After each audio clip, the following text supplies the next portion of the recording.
It's Liberal Tuesday, and coming up, federal workers don't have time to answer an email as to what they're actually doing on a daily taxpayer funded basis, but they have all the time in the world to go on CNN and complain. Imagine that. Plus, Europe stands with the endless war in Ukraine, but they want the USA to pay for it. Yeah, no. And just for fun, let's add in some sports. Yay! The Philadelphia Eagles have reportedly said they would accept a White House reception, though it hasn't been officially extended yet. I'm going to ask Jill Biden's former press secretary about it all. And then, for all the bad mouthing and BS from the fake news media and blowhard Democrats, you'd think President Trump's approval rating would be in the toilet, but no, wrong-o. And I have some final thoughts. It all starts in just a moment, but first, a word from our wonderful sponsor. As we welcome this new year, it's time to focus on what matters most, creating healthier habits, enjoying more moments with family, spending less money on going out to eat. GoodRanchers.com is here to help you turn all of your resolutions into solutions. When you buy your meat from Good Ranchers, you're directly supporting local farms and ranches in the United States and skipping the chaos and imported meat in the grocery store. Good Ranchers delivers high-quality, 100% American meat straight to your door so you can start 2025 with better choices, better meals, and better moments at home. Remember to visit goodranchers.com and use my code Tomi to claim $25 off, free express shipping, and your choice of free ground beef, chicken, or salmon in every order for an entire year. If spending more time with family, spending less money on going out to eat, and enjoying quality, nutritious American food is on your resolution list this year, be sure to visit goodranchers.com. Use my code Tomi today for meat that delivers just that. Goodranchers.com, American meat delivered. Also, please don't forget to like, subscribe, and comment on the Tomi Lahren is Fearless YouTube page at Tomi Lahren is Fearless. The show starts now.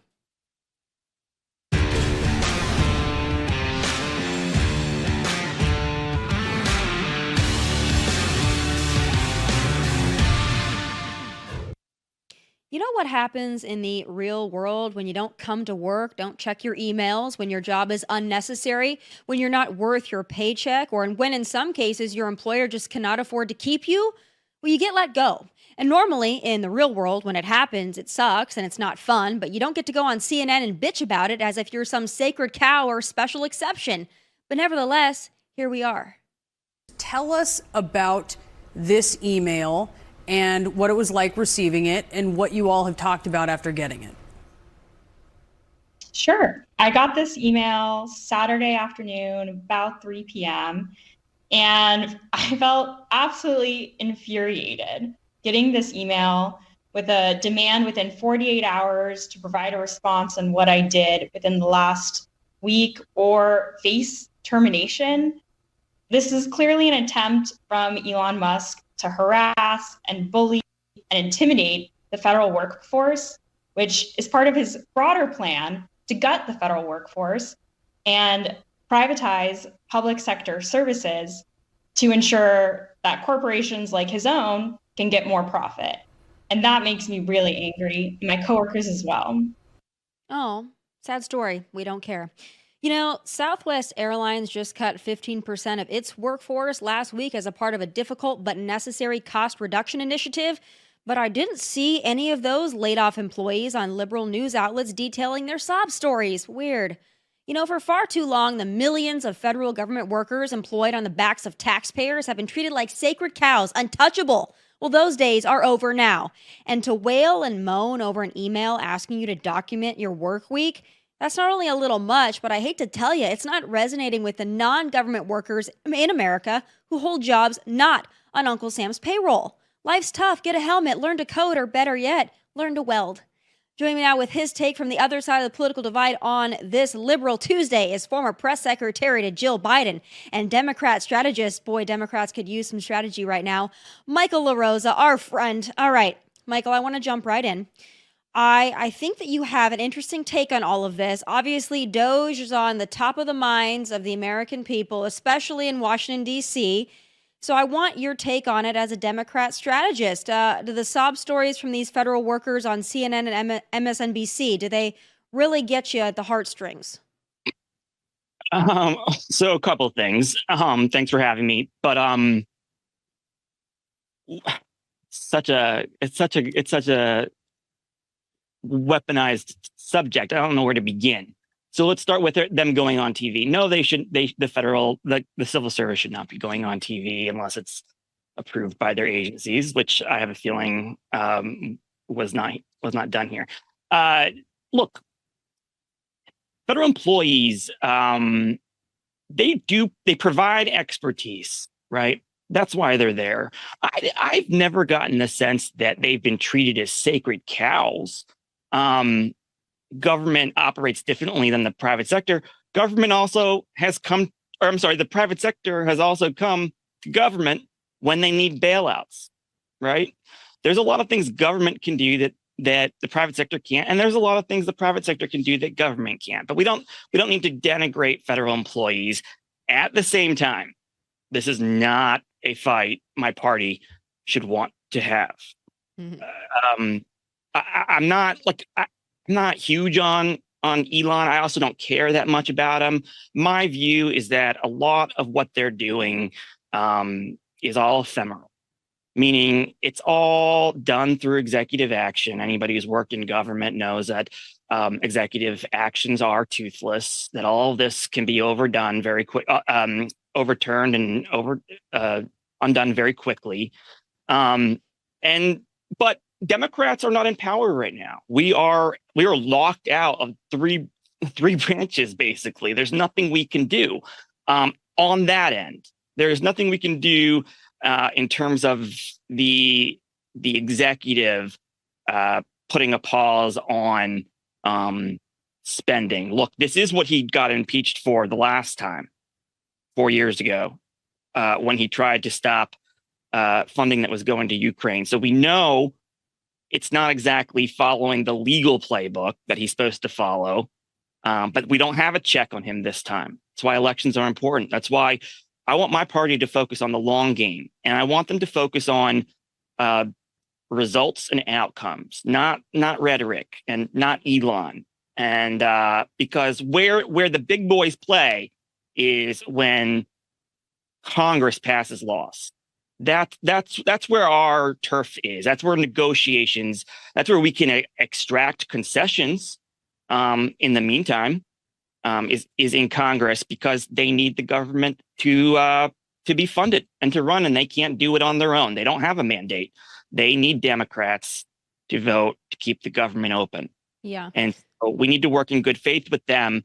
But until we win elections, get subpoena power, there's not much we can do, and this is a losing game because, as you noted over the weekend, which I was blown away by, Bill Clinton did something very similar. And I went back and looked up the speech he gave in March of 1993. And I got to tell you, it was rhetorically, it was almost as harsh on the federal government and the federal workforce as Trump and Elon. He also invited the private sector to come in and help them find waste, fraud, and abuse. He made fun of the government for having $50 million spent on nasal spray at the Pentagon. He said the American people deserve a government that is honest and efficient, basically saying they haven't been. I mean, these are pretty tough words. And the point is that Democrats need to position themselves on, look, I said this to Laura Ingraham last night. I tried to say it. She was long in the tooth, though. And Democrats need to position themselves on the side of change. James Carville's fashionable line, "Is the economy stupid?" That was number 2 on a list of 3 bullets from the war room. The first bullet was change versus more of the same. Mm-hmm. By playing this game, by fighting on this turf, Democrats are basically saying, okay, we're the defenders of the bureaucracy. We're the protectors and preservers of spending that taxpayers should not be spending money on. We don't want to have that fight. We don't want to defend. Most Americans do not believe, like it or not, that government is worth preserving or that there is much to preserve. We got to stop being that person, stop defending status quo and start being changed. That's what Trump represents right now. Sorry, I was a long answer. No, I appreciate what you said, and I think it's a very realistic take, and I think you're 100% correct in advising your party in that direction. So what I think here, Michael, is as we're being shown on a daily basis here, it was a recent tweet put out this morning. I think it's less about Democrats wanting to fight for federal workers and federal agencies and more the money that's behind those federal workers and those federal agencies, especially when it comes down to some of these pet projects and the little grants and kickbacks that are being given to, I don't know, spouses of government officials, elected officials even. They're getting millions of dollars for such and such oceanic blah, blah, blah, making a huge salary. The wife of such and such politician's got a real cushy job. Not exactly sure what some of these agencies or these pet projects or these NGOs are giving back to the American taxpayer. Stacey Abrams getting a real nice little check from your former boss there. So when it comes to the public perception of a lot of this, I think Democrats think that they've got, the eyes and ears of the American people honed in on this and that people are really upset about what Elon is doing because he's a billionaire. But I think you'd be hard pressed to go into actual communities of people, hardworking taxpayers, and say, do you care that federal employees are being asked to justify their existence as an employee? And most Americans would tell you, no, I'd actually like to see what some of these government employees are doing to really work for and earn $100,000 plus a year. Do you think the public sentiment is turning against Democrats more than they realize on this issue? Yeah, I think you got to separate reality from rhetoric. A lot of the stuff, look, do you remember that ad that ran on a loop in the swing states against Kamala and the transgender surgery? Yeah, the they thems. And it ran for 3 months in every swing state. Some of the line items that were found in some of the agency spending are going to be used as TV ads against Democrats in the next election. And they're going to make that transgender ad look like child's play because they have a lot to work with, apparently. Democrats do not, this is what I mean when I say Democrats don't want to have this fight. We need to be on the side of change, not defending the status quo. And the status quo, apparently, and Republicans will have the ammunition, will be TV ads and 30-second commercials on your Democratic congressman spending your money on funding drag shows in Ecuador or DEI in Serbia. And there is a 1-seat majority. Republicans have a 1-seat majority. We are most likely going to take back the House, but if we blow it, it's going to be because of stuff like this. Yeah.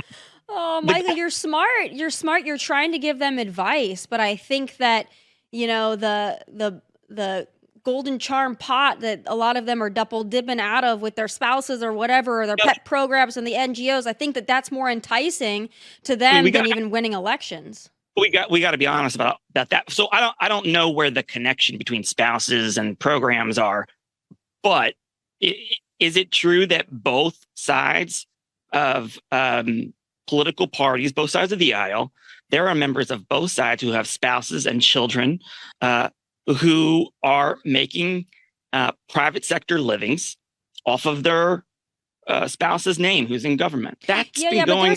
But there's something different about, you worked for the Bidens making money off a last name. I mean, you are well versed in this. You could write a book on it. But it's not something illegal with it. No. But I understand. I'm not even talking about that. I'm not talking about using your last name or your elected spouse's position as leverage or, as an incentive for things. I'm talking about money directly going from the federal government into NGOs or pet projects that a spouse of an elected official happens to sit on the board of or happens to be the director of, and they're making a paycheck off of such and such NGO BS, and it's because their elected government official is voting in favor of some of these programs and some of these expenditures that are directly going into the pockets of those that either benefit them or are sleeping in the same bed, Michael. It's unfortunate that that's the truth. Well, are there examples of? Look, I agree with you, and there's many examples. Look at the DOGE X feed. It's all right out there. Well, who are the elected officials that have conflicts of interest? And I think those are reasonable questions to ask. If there are conflicts of interest between a discretionary program that has to come up for renewal every year, by the way, these are not entitlements. They are programs that we are not entitled to, that do come up for review every year or should be reauthorized every year. That's what they're supposed to be. So Democrats need to understand that as well. But if there are conflicts of interest, then like that should be part of the consideration. If there's specific examples, though, I would love to hear them. Well, let's talk about the Stacey Abrams example with our good friend Lee Zeldin over at EPA discovering this really tidy, nice little gift to an NGO associated, an environmental agency's NGO associated with Stacey Abrams. They got a really nice little gift from President Joe Biden. Now, prior to that little gift, I don't know if it was a competitive bid there because her little organization wasn't making much money and then all of a sudden got injected with a lot of money from the federal government thanks to Joe Biden. I mean, that looks a little sus. So I haven't read that example, but I'm just going to, for the sake of argument, take your word for it, and say, look, I don't know. Was that NGO getting money prior to Stacey Abrams being on the board? It sure wasn't. It sure bipartisan? Wasn't. No. Or were there members? Do we know if there were Republican members who also pushed for grants going to that NGO? We don't know. We should find out the answers to that. If there was, then there was consensus. Look, that's what I mean. And look, DOGE seems to be going line by line, but we also got to recognize that they are doing things. They're making a lot of mistakes too. And you got to be careful. Government doesn't work like the private sector. And I don't think it was... Maybe it should, though, Michael. Maybe it should work more like the private sector because, I don't know if it was intended to. In fact, the private sector has come to the government for bailouts when they go under. Yeah, no, because the government has an unlimited check. So, of course, yeah, because one of them has to deal in actual budgets, and they should, and the other has a blank check from the American taxpayer. So, of course, there are instances when certain industries, the auto industry, the airline industry, has come to government like, please bail us out. And I'm not saying that I'm necessarily in agreement with that either, but what I will say is this, is when you look at the spending and you look at some of these ridiculous items and you look at some of these people who are making $120,000 a year and they're infuriated that they're having to answer an email detailing what they've done in the last week, I don't think that's resonating with your everyday American out there who, quite frankly, if they couldn't tell you what they did the last week, they would be fired on the spot. So that's what I'm saying, as we wrap up this kind of conversation. I agree with you. And I think that's why I want us to move on from this conversation as a party. This is not something we want to be associated with. We do not want to be defending a very unpopular look. What works on cable and MSNBC, that's not going to work in the PA 7th, a congressional district Democrats lost by a couple of votes. Same in the PA 8th. If we had won both of those seats, we would have subpoena power, but we don't. We got to focus on the long game, and it is not focusing on the bureaucracy. Well, they're out there doing a protest, I think, as we speak, Michael, so they're not listening to you, but I'm glad that you brought up MSNBC. You said what works on MSNBC. Now, I would argue that it's not really working on MSNBC either, so I want to ask you about Joy Reid. A couple of things there. She obviously lost her show. It was low rated. It wasn't getting viewers. So that's part of the problem. Maybe it's because she just outright hates white people. But I want to play a clip of her crying about it. And then after that, we'll do one of her buddy, Rachel Maddow. Let's take a look at Joy Reid crying first, because this one kind of makes my day. And that, I'm sorry, that what I was doing had value. And in the end, I'm sorry, I try not to cry on TV. And this is kind of like me on TV, so I apologize. The moment of guilt that I felt, that I went hard on so many issues, whether it was the Black Lives Matter issues of a young baby or a mom or a dad that was killed, or whether we've talked about what the president is doing that is subversive to the Constitution, that is injurious to our liberty, defending books that people find inconvenient, that Nicole Hannah-Jones put into our spirit, that we need to understand 1619 as the real founding of this country. And where I come down on that is I'm not sorry. I am not sorry that I stood up for those things, because those things are of God. I'm not sorry. I'm just proud of my show.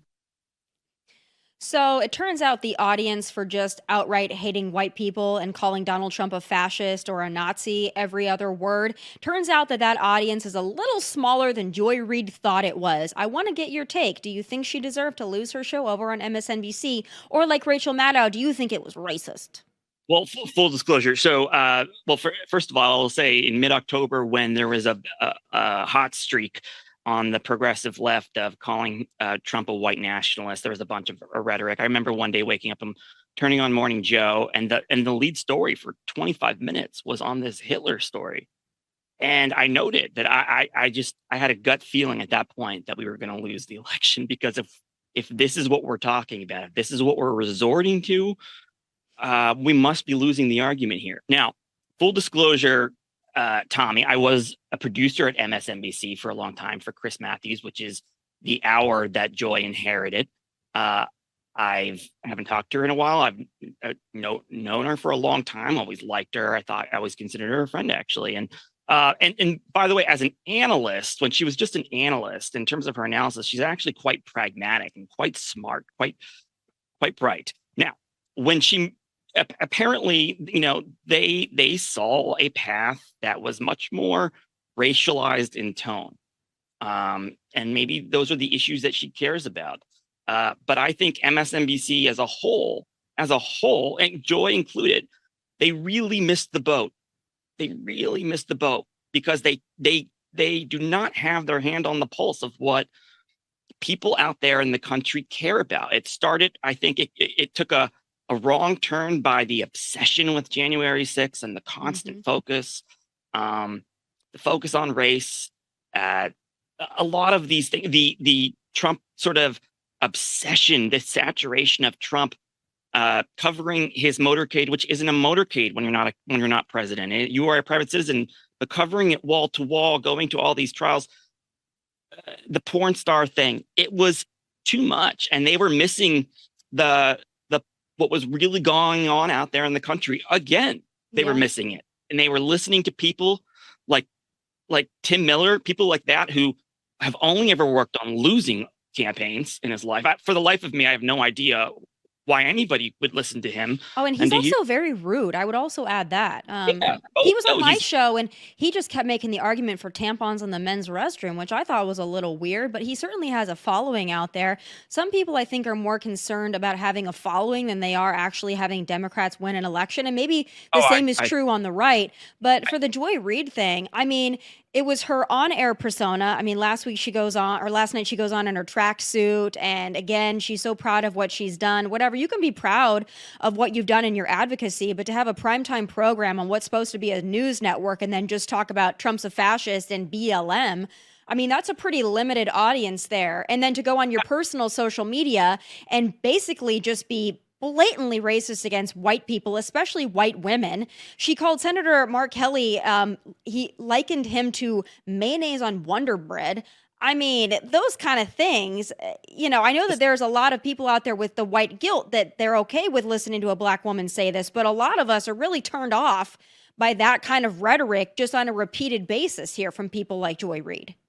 Yeah, look, and I don't know why MSNBC has proactively chosen to wrap their identity in race. And I don't know, it is turning so many people off. It is representative of why they keep getting it wrong when it comes to what's happening out there in the country. They think that people in Allentown and Scranton, where elections are decided, by the way, care about race or about name your January 6th. No, they don't. But that's what they obsess over. And the constitutional crisis rhetoric and the fascism stuff, well, for Democrats, and I assume that they all consider themselves Democrats, you use the word advocacy. I mean, it's definitely no longer really a news network. It is an advocacy network. Yeah. And they advocate for one side, and that's okay. As long as they acknowledge that, that's okay. That maybe there's a market for that. One that's fine. side, not only, it's one thing if you want to be a network for Democrats and liberals, that's fine. But if you're going to be a network for Democrats and liberals, and then you shrink that to Democrats and liberals who are black or who believe white people are awful and hate Donald Trump, you're just shrinking, and then you're barely talking to anybody. It's like, to give you an example, when I go to Target during Black History Month and I see clothes that are specifically just for Black woman magic, and I'm like, that's a pretty narrow audience you're catering to here. I mean, that's all great. I think Black girl magic is wonderful, but you're really closing off a big cross section of your customers there by catering to just a very, very specific group of people. Before we end this conversation, I do have to play the Rachel Maddow bite, because you have to have some pretty big balls to call your own network racist. Let's take a look at this. An even bigger programming change is at 7 p.m., 7 p.m. Eastern, where Joy Reid's show, The Readout, ended tonight. And Joy is not taking a different job in the network. She is leaving the network altogether. And that is very, very, very hard to take. I have learned so much from her. I have so much more to learn from her. I do not want to lose her as a colleague here at MSNBC. And personally, I think it is a bad mistake to let her walk out the door. It is not my call, and I understand that, but that's what I think. I will tell you, it is also unnerving to see that on a network where we've got two non-white hosts in primetime, both of our non-white hosts in primetime are losing their shows, as is Katie Fang on the weekend. And that feels worse than bad, no matter who replaces them. That feels indefensible, and I do not defend it. Wow. I mean, maybe Rachel Maddow will give up her spot to a Black woman. What do you think? Well, can I give you three takes here? Like, I'm just disgusted by people injecting race into matters that have nothing to do with race. I mean, for those of you who don't understand cable news, it's a business. It's a profit that you are focused on earnings and profit and ratings. And if you're, the ratings don't care what your race is, right?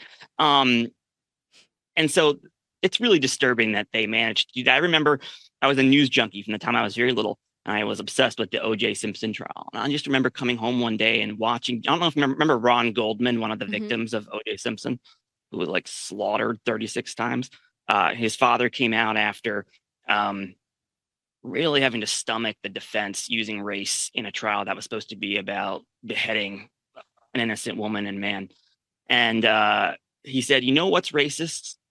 It's those who tell you to lose all rationality, lose all logic, all sense of reason to just focus on race, that everything is about race, that they are the racists.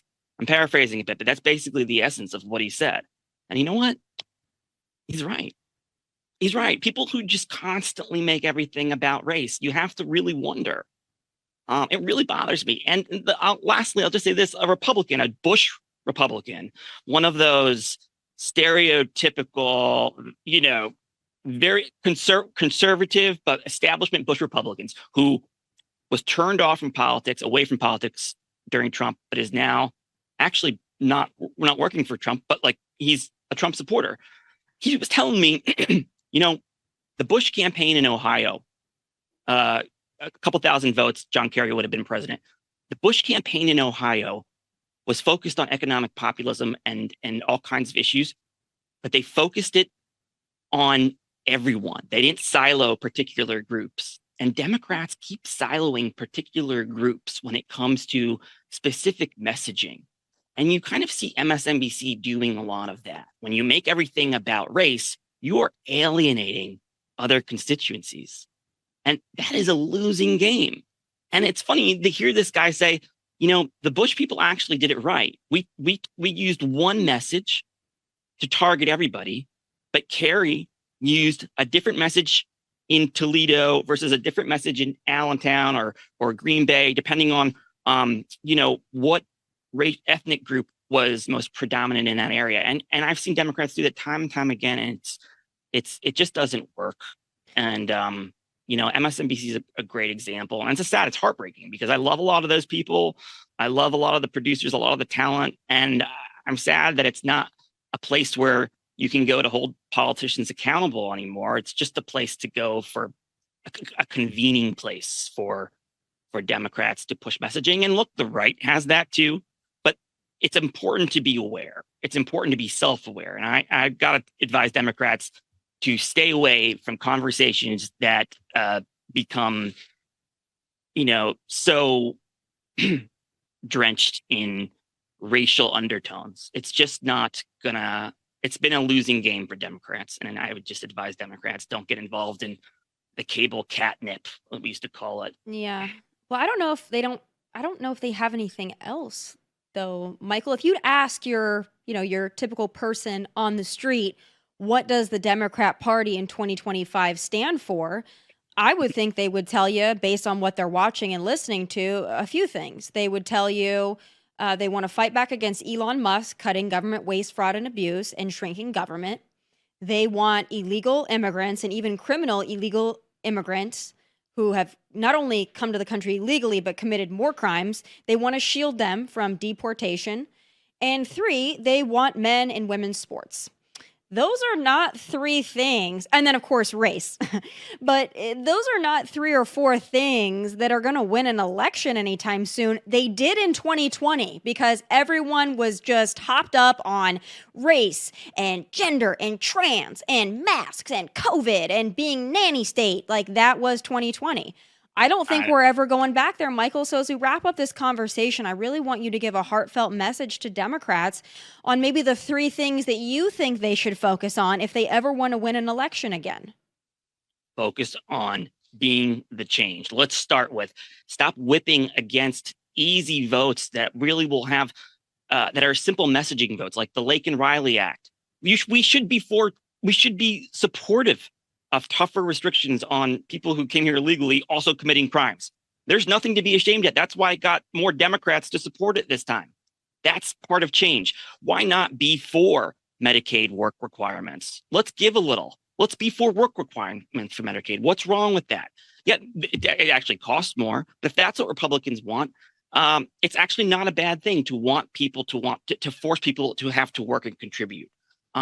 Those are 2 areas that I think Democrats can start with. That's how you start becoming a party that is more aligned with the populism of your voters than the opinions of the elites. And there's a third one example that I think I was going to bring up, but I kind of forgot. To have a Rick Perry. That would be a good start. Those are 2, a great start. That's how you can. That's what I would say to candidates in districts that Trump won or that the Republican won by, 1 from 3%. Focus on issues, take their strengths take our weaknesses and turn them into strengths. Yeah. That's how Clinton succeeded. Yeah, but the problem is that was still a, reality-based party back then. I'm not so sure it is now. And I'm not so sure the modern day Democrat Party can survive without identity politics and victimhood and buzzwords. I'm not so sure that there's the depth there. I think they would be wise to go back to the Clinton era and study what he did as far as not only illegal immigration, but entitlement reform and cutting down government and focusing on the economy and working class Americans. That used to be a Democrat hotspot, but Michael, now it's the they, thems, and it's the pet projects and DEI plays and men and women's sports and inseminated persons instead of mothers. I mean, it's a real mess. That stuff is bad, and we don't want to be associated. We shouldn't want to be associated with some of that stuff. But look, you hit a really salient point that I think your listeners are probably not hearing either. And I think that the government is bloated and there's a lot of waste, but the majority of it, unfortunately, is coming from entitlement programs. And that's why this DOGE stuff, it's cute, but it's not really going to do anything to fix the deficit or to fix our debt, because the only way you can cut spending is by going into those programs, and no neither party wants to touch it. We would love to see them try, trust me, but they know better. And that's the reason why they're doing all this sort of cute stuff by going to the agencies and doing this and doing that. Look, the reality is all of the waste and spending is coming from entitlement programs. Yeah. And like I said, they're not going to touch them. Well, I'll tell you this. It's not popular to say you're going to cut Medicaid, Medicare, Social Security, any of those social safety nets. That is not a popular thing for anybody, and I understand nobody wants to go there. I would say this, though, in closing. I think it's really easy, though. I understand that that's a behemoth no one wants to tackle. But if you say, listen, what we're going to do is we're going to cut all the stuff that's just on its face BS. We're going to cut all that. We're going to start with just the easy stuff. The DEI plays in Ireland. Boom, gone. We're going to cut funding for illegal immigrants and their health care and their every woman wish. We're going to cut that because that's another easy one. Why are we spending money on this? And then I think once that's out of the way, you save some money and you build goodwill by all the money that you're saving by shrinking government. And then you go in and say, okay, now we're going to have to make some tough cuts and nobody's going to like it, but we're going to have to do it. And I think that you offset that too with some tariff conversations, bring a little more money in that way. Tax cuts, that's popular. No tax on tips. I think it's got to be kind of a, hey, listen, we're going to do some stuff that you're not going to like, but there's going to be some stuff that's going to help you. And that would be my advice to both parties. But I don't know who's listening to me, Michael. I hope your party's listening to you, though. And I always appreciate our conversations. Please come back soon. I really enjoy it. And you know what? By the next time you and I talk, you might just be a Republican because you're trending that direction. I think I just want to get my party back on a winning trajectory. And there's a lot of noise out there that prevents it from doing that. But look, nothing is frozen in politics. At this point in 2005, nobody knew that we were going to flip 32 seats in the House in 2006 and take back the Senate. Nobody knew that Barack Obama was on the verge of being this, unlikely sort of messiah of the Democratic Party. He had been a senator for 2 months. Nothing is frozen. This town is going to look probably very different in a year and a half. I get why Trump's moving fast because I think he understands that too. He sure does. Well, and he's a businessman. And you know what? I think you're right to tell your party to move on from all the woke crap. But look, the last businessman who was president was Herbert Hoover. And that didn't work out too well. You got to be careful. You can disrupt government and you can try to change it. But you got to be careful what you break, because let me tell you what, if you're making cuts in the national security space or the defense space and something happens on your watch, this movie will not end well for them. Well, I appreciate your guidance on that. I think the best thing we can do for our national security is crack down on illegal immigration, but that's a discussion for another time. As always, I appreciate you and your realistic and logical approach. It's much needed in your party. I look forward to our next conversation. Thanks, Tomi. Thanks for having me back. Always. All right, folks, the Democrats and also the Democrats masquerading as journalists would have you believe the people are revolting against President Trump. But no, that's a lie as usual. And I have some final thoughts sponsored by Good Ranchers.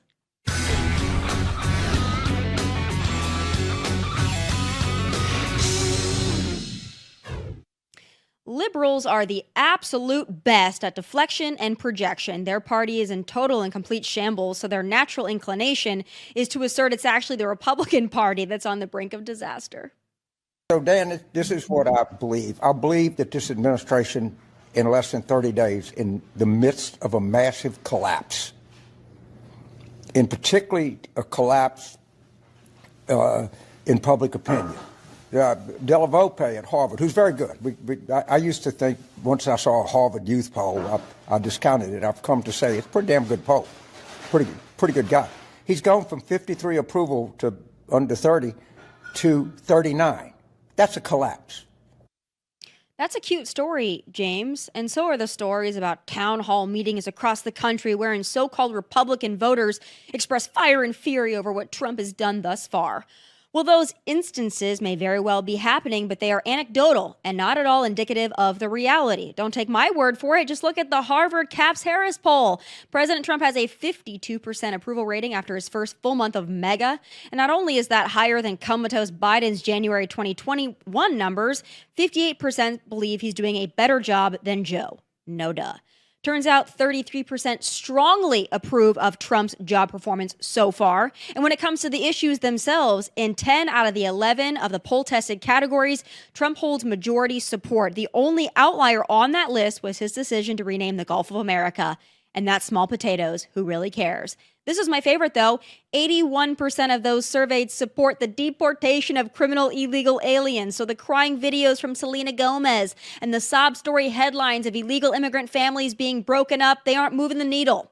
So the moral of the story is this. Democrats and their enablers in the media, the ones who still retain employment anyway, want the mainstream message to be that voters have buyer's remorse and Trump is slipping. But while they might wish that was true, it's not. We're getting our votes worth, and the only ones on the right who aren't happy are the ones who profit off of endless wars and the ones who are just as addicted to waste, fraud, and abuse as their pals on the left.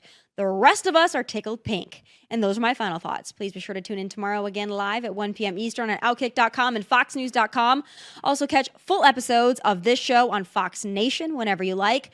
Please like and subscribe to the YouTube channel at Tomi Lahren is Fearless. From Nashville, God bless and take care. Hey, thanks for watching. If you want more of my hottest takes, must-see conversations, and of course, my final thoughts, click here and make sure you subscribe here so you never miss a beat. I'll be here every weekday, and I hope you'll join me.